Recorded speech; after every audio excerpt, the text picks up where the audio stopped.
मराठी, सकारात्मक पारदर्शी पत्रकारिता। सलगर येथे आदमापूर चालत जाऊन घेणार बाळूमामाचे दर्शन। 30 ते 35 तरुणांचा भक्तिमय प्रवास। पाहुया बेळंकी येथील पत्रकार बाळासाहेब गुरव यांनी दिलेली विशेष माहिती। सलगर येथील 30 ते 35 तरुण युवक बुधवार दिनांक 11 मार्च रोजी सलगर येथे आदमापूर श्री संत बाळूमामाच्या दर्शनासाठी चालत निघाले आहेत। दररोज 40 किलोमीटरचा प्रवास करून आदमापूर येथील श्री संत बाळूमामा महोत्सव दिवशी पोहोचून तेथील उत्सवामध्ये सामील होणार आहेत।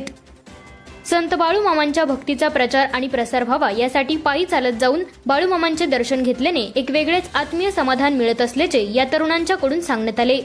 महेश मिर्जे, पांडुरंग म्हैसाळकर, दादा लोहार, सुधाकर साबळे व शुभम मासाळ या दिंडीचे नेतृत्व करत आहेत।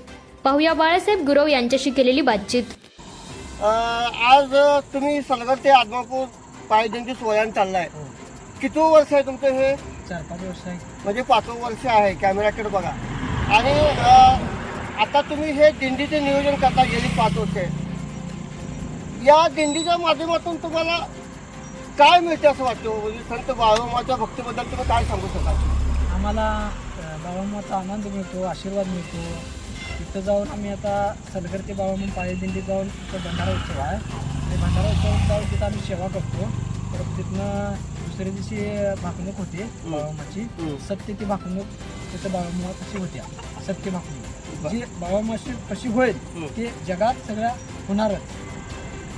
म्हणजे संत बाळूमामाची जी भागणूक आहे म्हणजे भविष्यात किंवा पुढील वर्षात काय असेल ते त्याची किमान एक 80% सत्यता होती का? 100% सत्य जे आजपर्यंत झाले ते सत्यच आहे। मला काय म्हणायचं आहे, आज तुम्ही पायी चालत मला वाटतं रोज 35 ते 40 किलोमीटर चालत जाऊन 4थ्या दिवशी तिथं पोचताय, बरोबर आहे का?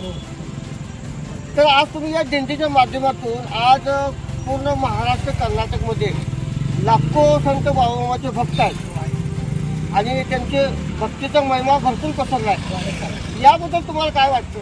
आम्हाला आनंद वाटतोय आणि असाच भक्तिमार्ग पसरावा अशी आमची इच्छा आहे।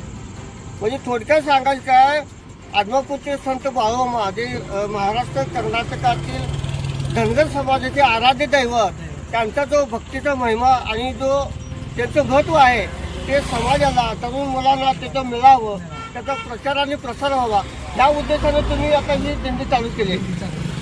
तिथे आज मुक्काम कुठं? आता पुढे जाऊन आर्गुनवाडमध्ये होईल, नाहीतर बघा म्हणजे आता हे संध्याकाळचे तर 7 वाजले, अजून एक 35 किलोमीटर तो जाऊन मुक्काम करणार आहेत। खरोखर हा एक भक्तीचा महिमा वर्णव जेवढा थोडाच आहे। आपण या ठिकाणी थांबतोय।